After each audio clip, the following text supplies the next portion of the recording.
gold never being really consumed except for jewelry or whatever, there's not that much demand to pull it off. With silver, though, if someone really needs the silver for whatever purpose, yeah, there's some real incentives to pull it off, right? Mm-hmm.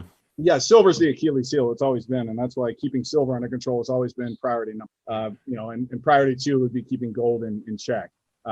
Keeping silver suppressed has always been the main goal, and that's been, you could argue, that's been the goal since the end of the Civil War when they demonetized silver.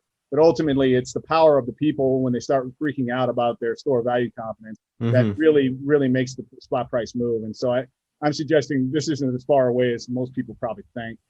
This is at the end of 2020. About 85% of all the silver is in LBMA London of the transparent holdings. And at that time, that's about where we had. I mean, Metals Focus admitted the fact that London was freaking out in Q1 of 2021 this year with only like 90 million ounces of float supposedly available. Obviously, we have India returning now. Finally, India has been virtually lost this entire time. Their demand is finally returning in the silver market. And if you put what they've done in November or October on a longer term chart, this is exactly where that would land. And that's basically, they're buying at a clip that they were buying in late 2014, back when the spot price was low and they were buying for price dip, et cetera. So London, I mean, I don't think they understand what they're up against. They're up against a combination of India coming in and buying. They're going to be buying harder silver because gold's going to get exponentially more expensive. So average Indians are going to switch to buying, poor man's gold. And then you have silver investor nutballs like us in the United States who are going to keep coming after them. And so the combination is going to be pretty deadly. So the naysayers who say, let's see silver get to 30, I understand that naysaying. It's been definitely disappointing this year, the outcome. Silver sat around, it hit $6 and then it floated around for 5 years until beginning of 1979, once it cleared $6 again. And then 13 months later, it almost 10 bagged. And so, you could wait for 30. I would suggest once 30 gets cleared, we'll probably be knocking on 50 pretty short term. Once you get through 50, it could go up a wall. And so you have to have a multi-year outlook on this, look back at the past to kind of understand how future may rhyme. And that's basically it. You just have to have a long-term, if you're buying bullion, it's basically an option that doesn't expire. August 2019, BlackRock, the guys who wrote this, working for BlackRock, were former central bank heads. One of them was the former central bank head of Switzerland. And so they're talking about monetary financing, which is basically creating currency and financing everything, right? And that's exactly what they're talking about. They're talking about helicopter money here. They talked about boosting the stock of money. It has to be permanent. And in the long run, the growth of the money supply drives inflation. So essentially, they're going after inflation. That's what they want. And they said these large-scale injections of money are not just a tool that can be fine-tuned for a modest increase in inflation. So this 6.2 modest increase in inflation is just started up massively and permanently. And so what you see now is just the beginning.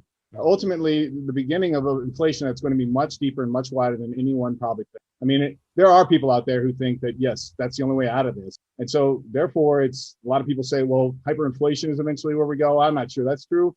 But you're definitely going to have a situation of double-digit inflation, year-on-year compounding, with pinned-down interest rates, artificially suppressed. So the real value losses of people who sit in bonds and in the bond market, it's going to be double digits year-on-year. I mean, it's the same stuff that happened after World War II. It's going to be similar here. But a lot of these people in the bond market are too large to go anywhere else. The size of them are too big. They got nowhere else to go. It's prisoners to let it get away and go into some hyperinflation nightmare festival.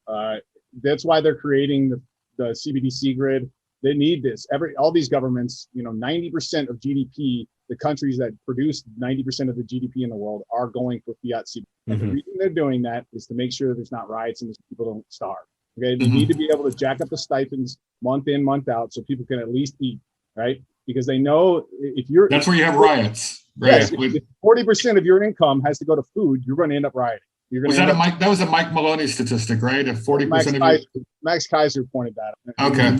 When the Arab Spring was going on, the threshold was roughly 40% of your income. If it's going to food just to keep your baby from not crying because they're going hungry, well, you're going to choose violence. You're going to choose violent revolutions instead.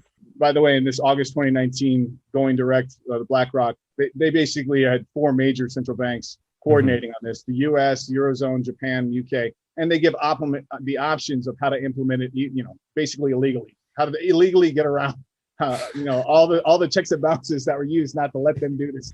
There's some deflationists on social media who are making this argument that it is impossible for QE, Fed QE, quantitative easing, to cause inflation because reserves never leak out of the system. Before we continue, help us clicking that YouTube like button and subscribe now to our channel.